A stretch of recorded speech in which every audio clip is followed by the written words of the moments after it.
तर ते बसतील, मोबाईल भेटला तर ते जेवण करतील.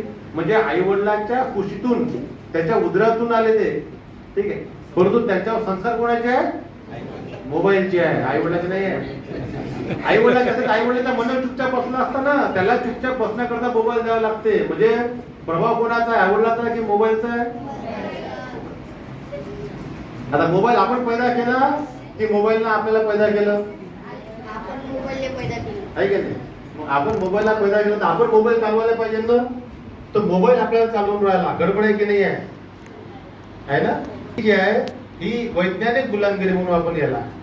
आपण जेवढे समोर गेलो, आपण जेवढे जीवन शिक्षण शिबिर आहे हे तर पूर्ण लहान लहान आहे. यांना का दोष देतात?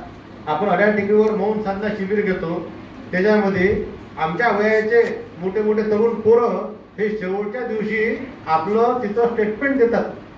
1 हप्ता शिबिर केल्यानंतर बा आम्ही 1 हप्ता 10 दिवस बिना मोबाईलने राहू शकतो.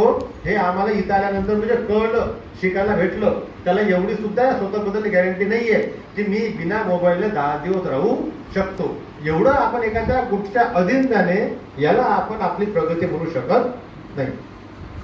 आपण विज्ञानाचे पोरं आहे, आपण शिकतो. आपण हवेशिवाय 1 मिनिट जिवंत राहू शकतो काय?